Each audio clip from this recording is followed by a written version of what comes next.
উলামায়ে দেওবন্দের জামাত, উলামায়ে কওমিয়ার জামাত। মুহাম্মদুর রাসূলুল্লাহ সাল্লাল্লাহু আলাইহি ওয়াসাল্লামকে তোমরা চিনো না আমরা চিনি? তোমরা রাসূল সাল্লাল্লাহু আলাইহি ওয়াসাল্লামকে রবিউল আউয়ালে স্লোগান দিয়েছিল, বাজারে বিলাসের দাম বাড়াইয়াছিল। আর আমরা রাসূলকে কেমন করে চিনি? আমরা হুজুরকে বিশ্বাস করি।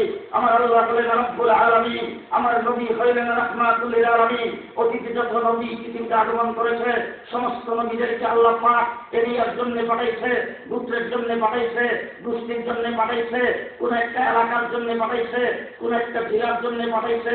আমার নবী এরিয়া তো আমার নবী কোন এলাকার নবী? জি, আপনারা বলছেন সারা বিশ্বের নবী। আপনাদের কথার সাথে আমি একটু এক করতে চাই। আমার আল্লাহ রাব্বুল আলামিন আমার নবীকে কতটুকু এরিয়ার জন্য নবী করে প্রেরণ করেছেন? বলে আমার আল্লাহর এরিয়া যদ্দূর, আমার হাবিবের এরিয়া তদ্দূর।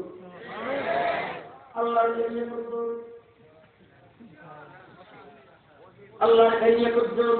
আমার আল্লাহ বলেন আমি আরশের জন্য আল্লাহ, আমার হাবিব আরশের নবী। আমি লৌহ কলমের আল্লাহ, আমার হাবিব লৌহ কলমের নবী। আমি কুরসির আল্লাহ, আমার হাবিব কুরসির নবী।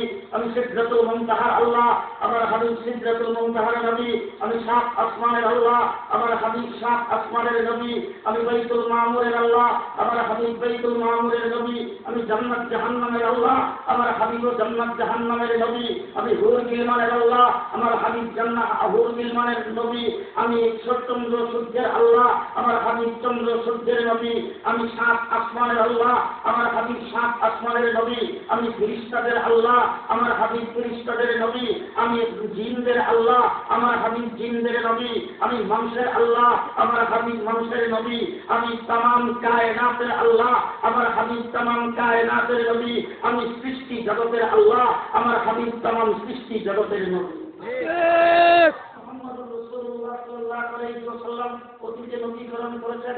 এক নবীর সাথে আরেক নবী শরীফ। সুলাইমান আলাইহিস সালাম নবী, দাউদ আলাইহিস সালাম নবী, ইয়াকুব আলাইহিস সালাম নবী, ঈসা আলাইহিস সালাম নবী, ইব্রাহিম আলাইহিস সালাম নবী, ইসমাঈল আলাইহিস সালাম নবী, মূসা আলাইহিস সালাম নবী, হারুন আলাইহিস সালাম নবী। আমি জিজ্ঞেস করতে চাই আমার নবীর সাথে কোন নবী নাই? আমার নবীর সাথে কোন নবী নাই। আমার আল্লাহ তার ওয়াহদানিয়তের ব্যাপারে, রুবুবিয়তের ব্যাপারে ওয়াহদাহু লা শারীকা লাহু। আমার নবীও নবুয়তের ব্যাপারে ওয়াহদাহু লা শারীকা লাহু। আমার আল্লাহর যেমন কোন শরীক নাই। আমার নবীরও শেষ নবী মুহাম্মদুর রাসূলুল্লাহ তার নবুয়তের কোনো শরীক নাই।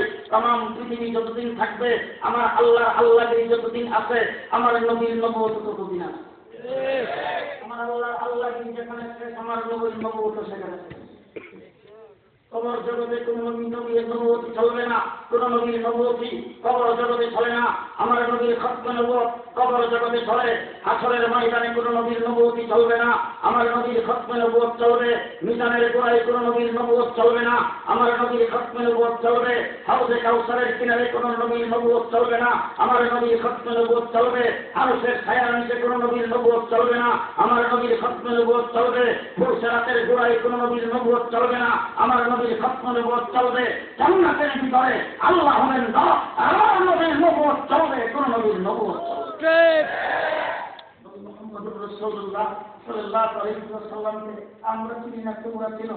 আল্লাহ পাক হযরত আদম আলাইহিস সালামকে বানাইছেন সফিউল্লাহ, হযরত ইব্রাহিম আলাইহিস সালামকে বানাইছেন খলিলুল্লাহ, নূহ আলাইহিস সালামকে বানাইছেন নজিবুল্লাহ, মূসা আলাইহিস সালামকে বানাইছেন কালিমুল্লাহ, হযরত ঈসা আলাইহিস সালামকে বানাইছেন রূহুল্লাহ। আর মুসলমান আমার নবী মুহাম্মদুর রাসূলুল্লাহ সাল্লাল্লাহু আলাইহি ওয়াসাল্লামকে বানাইছেন হাবিবুল্লাহ। আমার আল্লাহ বলেন ও আমার হাবিব আদম আলাইহিস সালামকে বানাইছি সফিউল্লাহ, ফেরেশতা দিয়ে তাকে সিজদা করাইছি। নূহ আলাইহিস সালামকে বানাইছি নজিবুল্লাহ, বন্যা থেকে নাজাত দিয়েছি। ইব্রাহিমকে বানাইছি খলিলুল্লাহ, নমরুদের আগুন থেকে বাঁচাইছি। হযরত মূসা আলাইহিস সালামকে বানাইছি কালিমুল্লাহ, তুরের নিকটে নিয়া তার সাথে কথাবার্তা বলছি। ঈসা আলাইহিস সালামকে বানাইছি রূহুল্লাহ, মায়ের কোলের মধ্যে তাকে জবান খুলে কথা বলাইছি। আপনাকে বানাইছি হাবিবুল্লাহ, আমার দরবারে নিয়ে আসছি। সুবহানাল্লাহ। কোথায় নিয়ে গেছি? দরবারে নিয়ে গেছি। ওই জায়গার মধ্যে যাওয়ার পরে দুইজন মিল্লা কথাবার্তা হচ্ছে। দুবাসী আছে তো জিবরাইল তো সাথে আছে,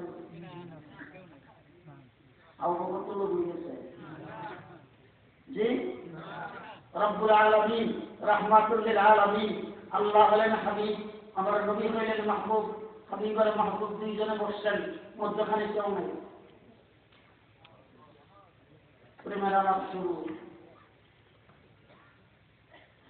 মুহাম্মদ রাসূলুল্লাহ সাল্লাল্লাহু আলাইহি ওয়াসাল্লাম আল্লাহ পাককে বলছেন, আল্লাহ হযরত আদম আলাইহিস সালামকে সফিউল্লাহ বানাইছো, নূহ আলাইহিস সালামকে নাজিবুল্লাহ বানাইছো, হযরত সুলাইমান আলাইহিস সালামের জন্য হাওয়া তাবি করে দিছো, মূসা আলাইহিস সালামকে কালিমুল্লাহ বানাইছো, ইব্রাহিমকে খলিলুল্লাহ বানাইছো, ঈসা আলাইহিস সালামকে রূহুল্লাহ বানাইছো, দাউদ আলাইহিস সালামের জন্য রূহ আবরণ করে দিছো। আমি যে তোমার হাবিব, আমার জন্য কি রাখছো? আল্লাহ পাক ডাক দিয়ে বলেন, ও আমার হাবিব, তমাম কায়নাতের সমস্ত নবী রাসূলকে যা দিছি একা আপনাকে থেকে বেশি দিছি।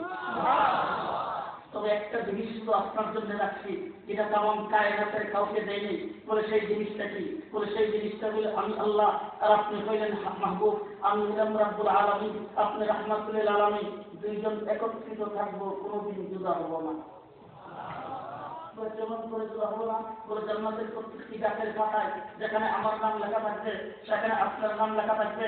জান্নাতের দেওয়ালে যেখানে আমার নাম সেখানে আপনার নাম, জান্নাতের গেইটে যেখানে আমার নাম সেখানে আপনার নাম, আদম আলাইহিস সালামের মুখে আমার নাম সেখানে আপনার নাম, ঈসা আলাইহিস সালাম পর্যন্ত যত নবী প্রেরণ করেছি সমস্ত নবীদের মুখে যেখানে আমার নাম হবে সেখানে আপনার আগমনের বার্তা হবে।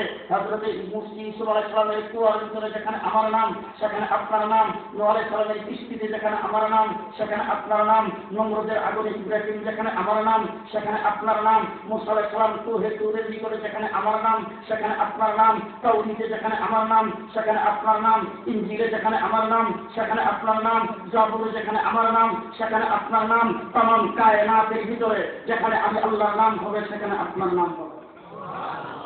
মুহাম্মদুর রাসূলুল্লাহ সাল্লাল্লাহু আলাইহি ওয়াসাল্লাম আল্লাহ পাক বলেছেন হাবিবুল্লাহ, ইব্রাহিম আলাইহিস সালাম ছিলেন খলিলুল্লাহ, একজন খলিল আরেকজন হাবিব। উলামায়ে কেরাম এখানে আপনি জিজ্ঞেস করে দেখেন হাবিব কাকে বলে, খলিল কাকে বলে? খলিল অর্থ দুষ্ট, হাবিব অর্থ দুষ্ট। খলিল মানেও ফ্রেন্ড, হাবিব মানেও ফ্রেন্ড। খলিল মানেও বন্ধু, হাবিব মানেও বন্ধু। অর্থের দিক দিয়ে এক, মানের দিক দিয়ে এক। ডিকশনারি খুলে দেখেন একই রকম অর্থ। ব্যস্তমটা কি? খলিল কোন বন্ধুকে বলা হয়, হাবিব কোন বন্ধুকে বলা হয়? খলিল ওই বন্ধুকে বলা হয় যেই বন্ধু আল্লাহর জন্য সবকিছু করতে পারেন। হাবিব ওই বন্ধুকে বলা হয় যেই বন্ধুর জন্য আল্লাহ সবকিছু করতে পারেন। ইব্রাহিম আলাইহিস সালামের সাথে আল্লাহ পাক বন্ধুত্ব করে তার কাছ থেকে যা আছে সবকিছু নিয়ে নিতে, আর হযরত মুহাম্মদুর রাসূলুল্লাহর সাথে বন্ধুত্ব করে আল্লাহ পাক যা আছে সবকিছু দিয়ে দিতে। ইব্রাহিম আলাইহিস সালাম সম্পর্কে বলা হয় সুইরান ইব্রাহিম এই বাকুনতা খলিলা, ইব্রাহিম আপনি কেমনে আল্লাহর খলিল হইলেন? ইব্রাহিম আলাইহিস সালাম বলেন ওয়াজাদতু নাফসি নিরান মারিল জাইফান ওয়ালাবিল কুরবান কালিলুর রহমান আনা খলিলুর রহমান। আল্লাহ পাক আমাকে বলছেন তোমার জান দিয়ে দাও, আমি নমরুদের আগুনে ঝাঁপ দিয়ে পড়ছি। আল্লাহ আমাকে বলছেন মাল দিয়ে দাও, মেহমানদারি করে বিতরণ করে দিয়েছি। আল্লাহ বলছেন তোমার কলিজার টুকরা সন্তান দিয়ে দাও, সন্তানকে জবাই করার জন্য শরীর দিতে রেখে দিয়েছি। আল্লাহ বলছেন তোমার অন্তর দিয়ে দাও, তাম পৃথিবীর সব কিছুর থেকে সম্পর্ক কাটাত করে আল্লাহর জন্য করে দিয়েছি। আল্লাহ পাক আমাকে খলিলুল্লাহ বানিয়েছেন। ইব্রাহিম তুমি খলিল, তোমার জান দিয়ে দাও। ইব্রাহিম তুমি খলিল, তোমার মাল দিয়ে দাও। ইব্রাহিম তুমি খলিল, তোমার সন্তান দিয়ে দাও। আর হাবিবের পালা যখন আসছে আল্লাহ ডাক দিয়ে বলেন রাজি থাকবেন, বহুত পাহাড় স্মরণে পরিণত হয়ে যাবে। আঙ্গুল দিয়ে ইশারা দিবেন, গাছ মাটি সব আপনার সামনে এসে কালিমা পড়বে। আঙ্গুল দিয়ে ইশারা দিবেন, আবু জাহেলের বডির ভিতরে ছাত্রকে কালিমা পড়াইয়া দেওয়া হবে। আপনি হাত লাগাইবেন, যেই বকরি জীবনে কোনোদিন বাচ্চা দেয় নাই, বকরি স্থলের মধ্যে দুধ এনে দেওয়া হবে। আপনি হাত উঠাবেন, উমরকে মুসলমান করে দাঁড়ে আরকামের মধ্যে পাঠাইয়া দেওয়া হবে। আপনি হাত উঠাবেন, আবু হুরাইরা বাড়িতে পৌঁছার আগে তার মার অন্তরে হেদায়েত পৌঁছায় দেওয়া হবে। আপনি হাত উঠাবেন, হাতটা মুখে মুছবার আগে আসমান থেকে বৃষ্টি নাযিল করে দেওয়া হবে। আপনি হাতের আঙ্গুল দিয়ে ইশারা দেবেন, সূর্যকে আবার দিয়ে আসরের নামাজের টাইমে এনে দেওয়া হবে। আপনি আঙ্গুল লাগা দিবেন, আকাশের চন্দ্র দুই টুকরা হয়ে যাবে। মুহাম্মদুর রাসূলুল্লাহ সাল্লাল্লাহু আলাইহি ওয়াসাল্লাম আল্লাহ পাক তাকে সর্বগুণে গুণান্বিত এবং সমস্ত কায়নাতের সকল সৃষ্টি জগতের ঊর্ধ্বে তাকে স্থান দিয়েছেন। মুসলমান কুরআন মুহাম্মদুর রাসূলুল্লাহ সাল্লাল্লাহু আলাইহি ওয়াসাল্লামের জীবনী আমার আল্লাহ বলেন আমার হাবিবকে পৃথিবীতে প্রেরণ করলাম। আমার হাবিবের স্থান আমার পরের স্থানটাই হলো তার। এখন পৃথিবীতে তার গুণকীর্তন বয়ান হবে, নবীরা তার সম্পর্কে সুসংবাদ দেবে, তার কথাবার্তা বলবে, আসমানি কিতাবগুলোতে বলবে। আমার হাবিব পৃথিবীতে যাওয়ার পরে সাহাবায়ে কেরাম থেকে শুরু করে কাফের বেদিন মুশরিক থেকে শুরু করে মুসলমানেরা মধ্যখানে কথা বলে দিতে চায় রাসূল সাল্লাল্লাহু আলাইহি ওয়াসাল্লাম জন্মগ্রহণ করেছেন আল্লাহর নবীর জন্মে মিলাদে সর্বপ্রথম খুশি হয়েছেন আবু লাহাব। রাসূলের মিলাদে সর্বপ্রথম খুশিতে সর্বপ্রথম খুশি হয়েছেন আবু লাহাব, বান্দিকে আবাদ করেছেন আবু লাহাব। আমার নবী সাল্লাল্লাহু আলাইহি ওয়াসাল্লামের জন্য সর্বপ্রথম খুশি আবু লাহাব। এবার জিজ্ঞেস করতে চাই, আবু লাহাবের জন্য তো মনে হয় জান্নাতের 8টা দরজা সব দিয়ে দিলাম, জি জান্নাতে যাবে না কেন?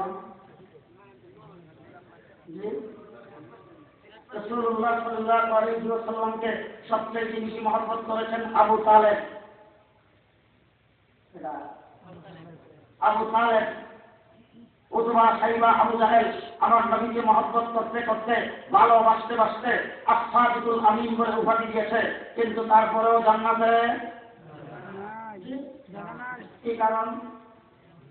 উলামায়ে কেরাম এখানে আছে, উলামায়ে কেরাম এখানে আছে, শুধু সংক্ষেপে বোঝার জন্য বলছি। উলামায়ে কেরাম সাক্ষী দেবে আমার রাসূল সাল্লাল্লাহু আলাইহি ওয়াসাল্লামের 23 বছরের জিন্দেগি 2 ভাগে বিভক্ত। 40 বছর পর্যন্ত নবুয়ত পায় নাই, এটা হলো এক ভাগ। 23 বছরের নবুয়ত জিন্দেগি, এটা হলো এক ভাগ। 40 বছর পর্যন্ত রাসূলের নাম মুহাম্মদ বিন আব্দুল্লাহ। 40-এর পরে 63 বছর পর্যন্ত আমার নবীর নাম মুহাম্মাদুর রাসূলুল্লাহ। যারা মুহাম্মাদুর রাসূলুল্লাহকে খুশি হয়েছে, মুহাম্মাদুর রাসূলুল্লাহকে কবুল করেছে, মুহাম্মাদুর রাসূলুল্লাহ স্লোগান দিয়েছে, তাদের ঠিকানা জান্নাত। মুহাম্মদ বিন আব্দুল্লাহ স্লোগান যারা দিয়েছে, তাদের ঠিকানা জাহান্নাম। মুহাম্মদ বিন আব্দুল্লাহ স্লোগান যারা দিয়েছে, তাদের ঠিকানা জাহান্নাম। আজকেও যারা নবীর উপর আক্রমণ করে বাংলাদেশে, তাদের পক্ষ থেকে একটা মিছিল করতে দেখা যায় না। বিশ্ব নবীর আগমনে যারা মিলাদ কায়েম করে, ঈদ কায়েম করে, তারা আবু লাহাবের বংশধর, আবু লাহাবের বংশধর। মুহাম্মদুর রাসূলুল্লাহ সাল্লাল্লাহু আলাইহি ওয়াসাল্লাম মুসলমান। আমার আল্লাহ পাক বলেন আবু জাহেলের মুখের প্রশংসা হবে, আবু লাহাবের মুখের প্রশংসা হবে। এরপর থেকে 1400 বছর পরে একাচ্ছে 1450 বছর রাসূল সাল্লাল্লাহু আলাইহি ওয়াসাল্লামের জীবনী, তার আখলাক, তার চরিত্র, যাবতীয় সবকিছু বিভিন্ন জায়গায় বর্ণনা হচ্ছে, সেমিনারে বর্ণনা হচ্ছে, প্রবন্ধে লেখা হচ্ছে, স্মারকে লেখা হচ্ছে, সিরাতুন নবী বই বের হচ্ছে। প্রতি বছর নতুন নতুন করে বই বের হয়ে বাজারে আসতেছে। আল্লামা নুরুদ্দিন গহরপুরি বর্ণনা করে দুনিয়া থেকে চলে গেছে। হরিগঞ্জের মুহাদ্দিস সাহেব বর্ণনা করতেছে, আমরা বর্ণনা করতেছি, আমরা দুনিয়া থেকে চলে যাব। আরেক গ্রুপ এসে বর্ণনা করবে, আমার মুখ থেকে আপনারা সিরাতুন নবী শুনবেন, একরকম লাগবে, মজা আপনাদের লাগবে। নূর ইসলাম উনি সাহেব এসে বয়ান করবে, তার একরকম মজা লাগবে, তার কাছ থেকে আরো নতুন কিছু পাবেন। হরিগঞ্জের মুহাদ্দিস সাহেব বয়ান করবে, তার কাছ থেকে নতুন কিছু পাবেন। প্রতি বছর বই লেখা হচ্ছে, নতুন নতুন বই বের হচ্ছে, বইরা দেখবেন নতুন নতুন বিষয় রাসূলের জীবনী থেকে বের হয়ে আসতেছে। এইভাবে যে বের হবে, হইতে হইতে হইতে হইতে পৃথিবী কিয়ামত পর্যন্ত যাবে, হইতেই থাকবে, হইতেই থাকবে। কিয়ামত পর্যন্ত এই ধারা কোনোদিন শেষ হবে না, বর্ণনা হইতেই থাকবে, লেখা আসতেই থাকবে, বই পুস্তক ছাপা হইতেই থাকবে। পৃথিবী কিয়ামত হয়ে যাবে, রাসূলের বর্ণনা শেষ হবে না। রাসূল সাল্লাল্লাহু আলাইহি ওয়াসাল্লামের বর্ণনা হইতেই থাকবে। এখন আমার আল্লাহ পাক বলেন, আমার নবী সাল্লাল্লাহু আলাইহি ওয়াসাল্লামকে আমি এত বড় করে ওরা পানা লাগাতে তার আলোচনাকে আল্লাহ পাক সমুজ্জ্বল করে